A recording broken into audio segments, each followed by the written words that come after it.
नमस्कार, खबरों का पंचनामा देख रहे हैं आप। मैं हूं आपके साथ पूजा। हम लेकर आए हैं देश और दुनिया की 5 बड़ी खबरें, जिस पे चर्चा के लिए मेरे साथ स्टूडियो में मौजूद हैं कैपिटल टीवी के editor in chief doctor Manish Kumar. Doctor साहब, बहुत बहुत स्वागत है आपका। धन्यवाद। सबसे पहले नजर हेडलाइंस पर। आतंक पर प्रहार, मोदी सरकार का एक्शन प्लान तैयार। हाई लेवल मीटिंग में अधिकारियों से बोले अमित शाह, आतंकवाद को फिर पनपने से रोके। मणिपुर को लेकर भी हुई बड़ी मीटिंग। ईवीएम फिर बना बड़ा मुद्दा, विपक्षी पार्टियों ने शुरू की राजनीति। कांग्रेस ने चुनाव आयोग से खराब ईवीएम का डेटा मांगा। आदित्य ठाकरे बोले, ये रिजल्ट भी ईवीएम का खेल।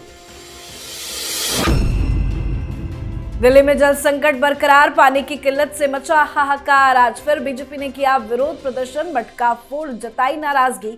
पानी चोर केजरीवाल का लगाया नारा। नीतीश कुमार के सांसद, सीतामढ़ी के बड़े नेता देवेश ठाकुर ने दिया बड़ा बयान। खुले मन से किया ऐलान, चाय नाश्ता कराएंगे लेकिन मुसलमान और यादवों का काम नहीं करेंगे। यूक्रेन के दबाव में नहीं आया भारत, रूस के साथ निभाई दोस्ती। स्विट्जरलैंड पीस समिट के साझा बयान से हुआ बाहर। खबरों की शुरुआत में सबसे पहले बात आतंक के प्रहार पर मोदी सरकार के एक्शन प्लान की। जम्मू कश्मीर में आतंकी घटनाएं लगातार बढ़ती जा रही है। पिछले कुछ दिनों में कई मौकों पर आतंकवादियों के साथ सेना का एनकाउंटर हुआ है, कुछ जवान भी शहीद हुए हैं। इस बढ़ते हुए तनाव के बीच में गृह मंत्री अमित शाह ने अधिकारियों के साथ एक अहम बैठक की। बताया जा रहा है कि बैठक के दौरान अमित शाह ने 2 टूक कहा कि आतंकवाद का सफाया होना जरूरी है। अमित शाह ने बैठक के दौरान कहा कि आतंकवाद को कुचलना जरूरी है और किसी भी कीमत पर उसे फिर पनपने नहीं दिया जा सकता। अधिकारियों को संदेश देते हुए शाह ने यहां तक कह दिया कि आतंकवाद समर्थकों को बख्शा नहीं जा सकता और उनके खिलाफ हर संभव एक्शन लेना होगा।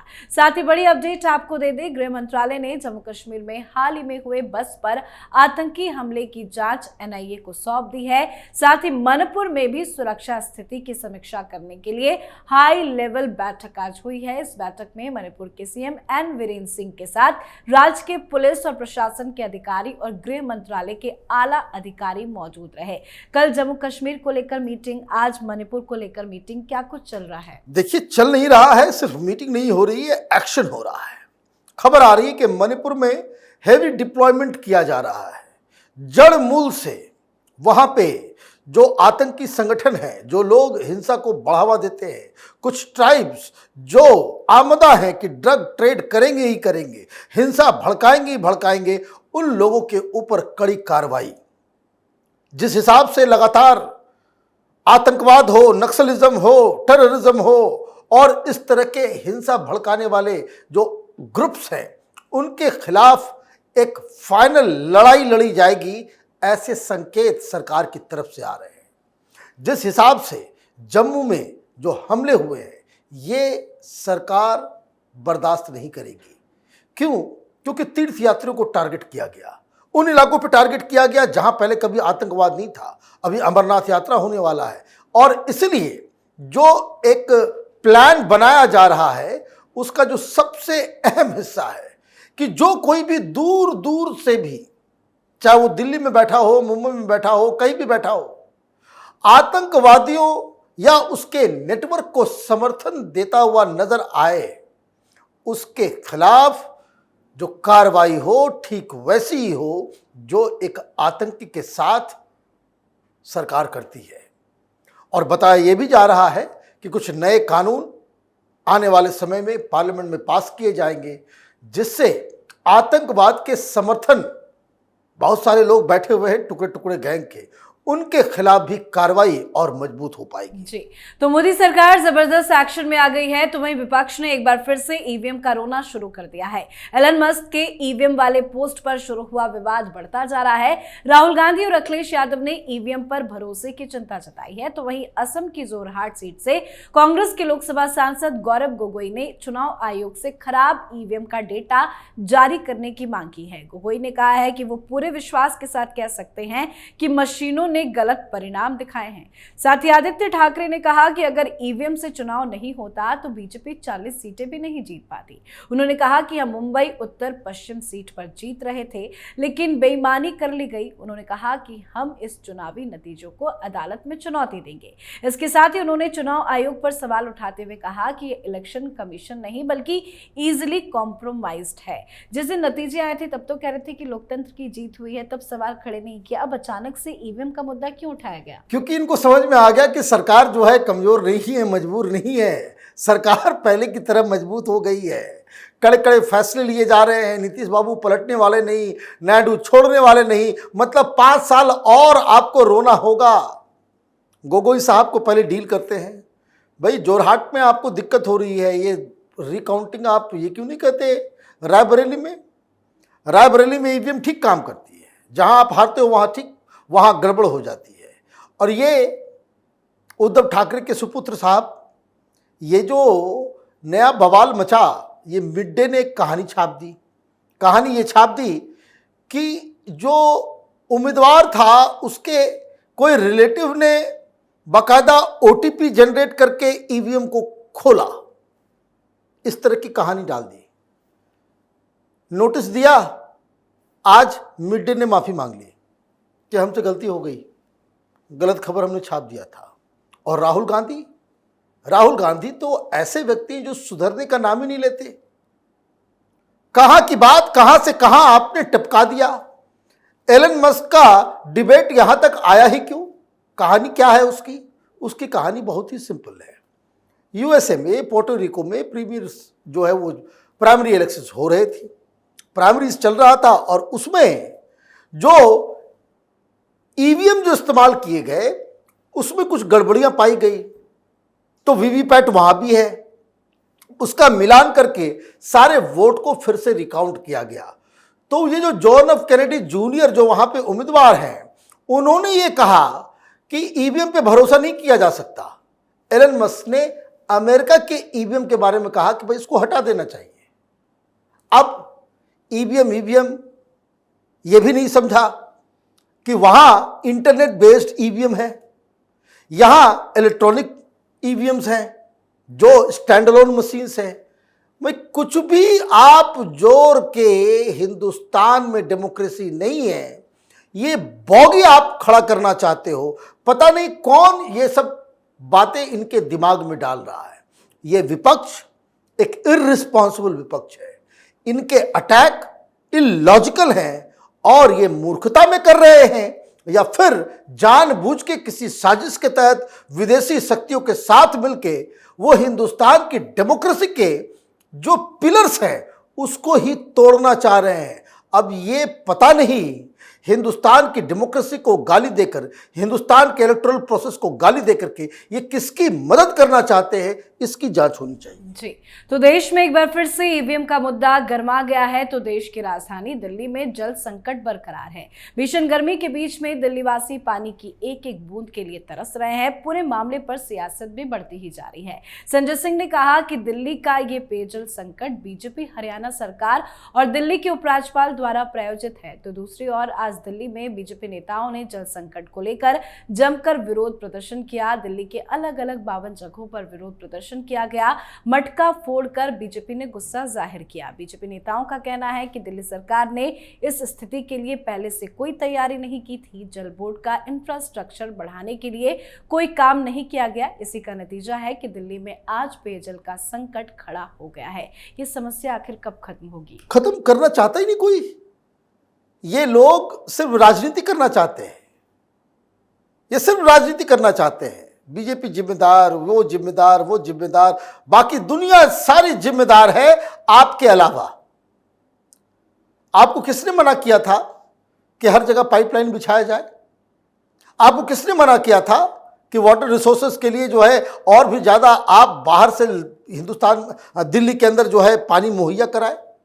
आपकी जरूरत 1049 क्यूसेक की थी, आपको हरियाणा से मिल रहा है जरूरत से ज्यादा 2300 क्यूसेक जो है दिया गया। लेकिन आपके पास पानी की कमी नहीं, डिस्ट्रीब्यूशन की प्रॉब्लम है, इंफ्रास्ट्रक्चर की प्रॉब्लम है, वाटर ट्रीटमेंट प्लांट्स की प्रॉब्लम है। आप अपने घर को संभालेंगे नहीं और दुनिया भर का इल्जाम दूसरे लोगों के ऊपर लगाएंगे। तो ये आम आदमी पार्टी, अरविंद केजरीवाल, ये सिर्फ मीडिया तंत्र के ऊपर बैठ के अफवाह और मिथ्या प्रचार करके ये राजनीति करते हैं। काम धाम इनके बस की चीज नहीं है। एक भी काम ऐसा बता दे जो आगे आने वाले 10 साल में उसका अच्छा इस्तेमाल हो पाएगा। ये काम अरविंद केजरीवाल ने पिछले 10 सालों में एक भी ऐसा काम किया हो? कोई भी फ्यूचरिस्टिक काम इंफ्रास्ट्रक्चर को लेकर के या किसी भी चीज को लेकर के अभी तक दिल्ली वाले ढूंढ ही रहे हैं कि फ्री वाईफाई कब मिलेगा। 2014 में इसने कहा था, 2014 में इसने कहा था कि हम दिल्ली के हर घर में पाइपलाइन पहुंचाएंगे और 24 घंटे पानी देंगे, और पानी भी कैसा कि टोटी से पानी पी लोगे। कितना बड़ा फ्रॉड है ये सब। ये काम करने से कौन रोक रहा था? 10 साल हो गए, 10 साल हो गए, पानी मुहैया नहीं करा पाए, तुम पाइपलाइन नहीं बिछा पाए, तुम इंफ्रास्ट्रक्चर डेवलप नहीं। और इंफ्रास्ट्रक्चर वाले में ही तो घोटाला हुआ है, जिसमें केजरीवाल का सेक्रेटरी, वो जो अभी जेल में है, विभव कुमार, उसके घर भी छापेमारी हुई थी।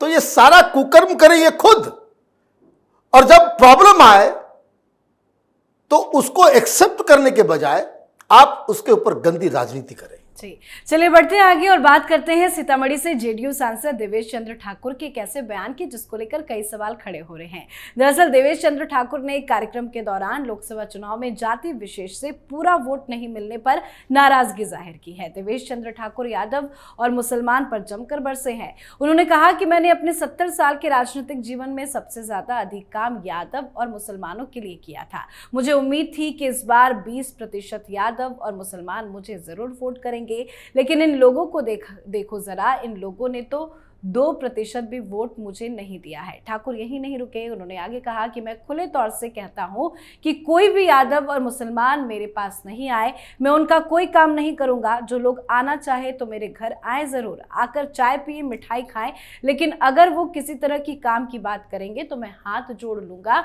मैं उनका काम नहीं करूंगा। ये बयान क्या सोच समझ कर दिया गया है? बिल्कुल सोच समझ के दिया गया है। ये कोई अचानक से बयान देने वाले बयान बहादुर लीडर नहीं है।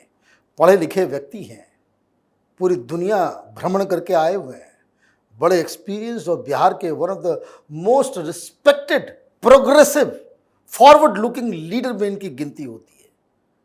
ये ऐसे लीडर हैं, सीतामढ़ी से इनको चुनाव लड़वाना है। नीतीश कुमार ने गठबंधन से पहले ही घोषणा कर दी थी कि भाई देवेश बाबू भी लड़ेंगे सीतामढ़ी से।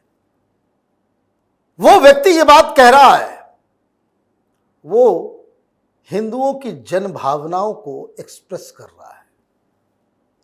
उसके बातों से, उनकी बातों से इत्तेफाक नहीं रखने वालों की संख्या बहुत ही कम होगी। क्या कहा उन्होंने?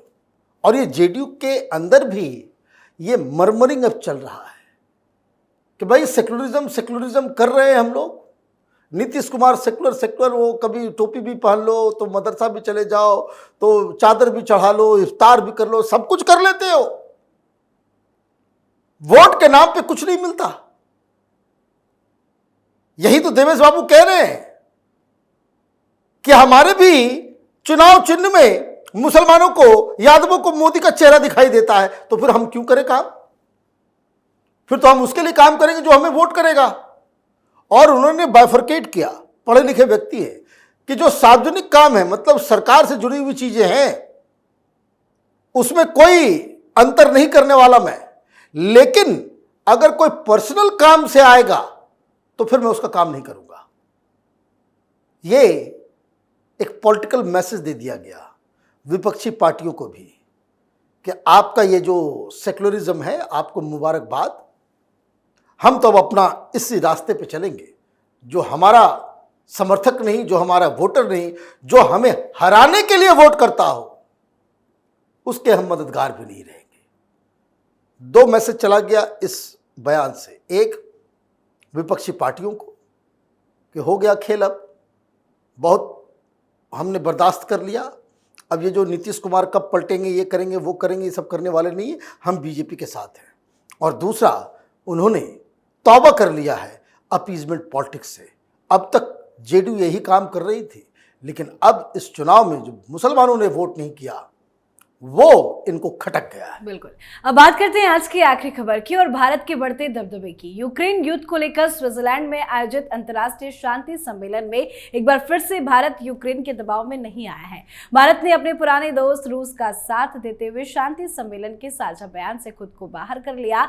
भारत ने घोषणा की है कि वो स्विट्जरलैंड में चल रहे यूक्रेन शांति शिखर सम्मेलन के संयुक्त वक्तव्य का हिस्सा नहीं होगा। स्विट्जरलैंड सरकार ने भी बताया कि भारत ने साझा बयान पर हस्ताक्षर नहीं किए हैं।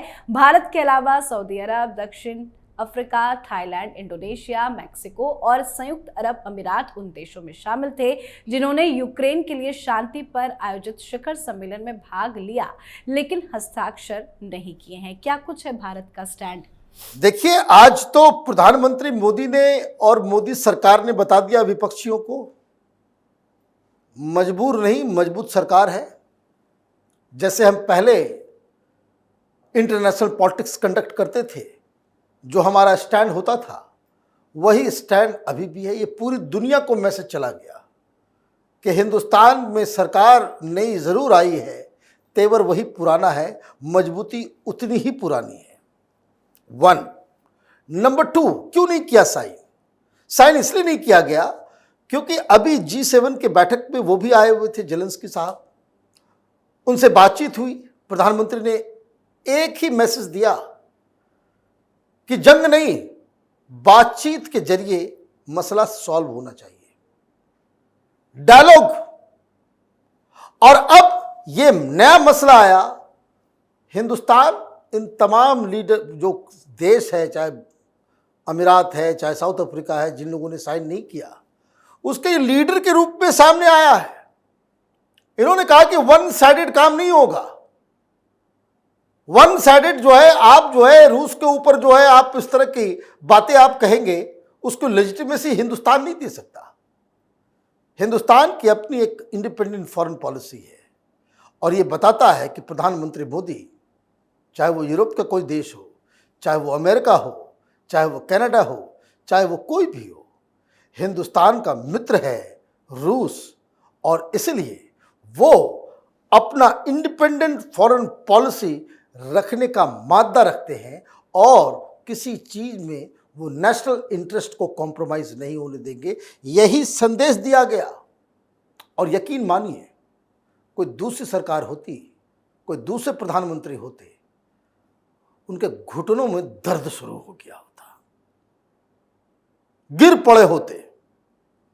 ये कम दबाव नहीं है प्रधानमंत्री के ऊपर कि रूस के साथ जो है आप इस तरह का बर्ताव न करें जो अमेरिका और यूरोप को वो पसंद नहीं आता हो, लेकिन धड़ल्ले से हम रूस के साथ अपनी दोस्ती को निभा रहे हैं। बिल्कुल, बहुत बहुत धन्यवाद सर समझाने के लिए। धन्यवाद। खबरों का पंचनामा में आज के लिए फिलहाल इतना ही। देश विदेश की बाकी खबरों और उनके सटीक एनालिसिस के लिए देखते रहिए कैपिटल टीवी में। लाइक कीजिए, शेयर कीजिए और कैपिटल टीवी को सब्सक्राइब कीजिए। नमस्कार।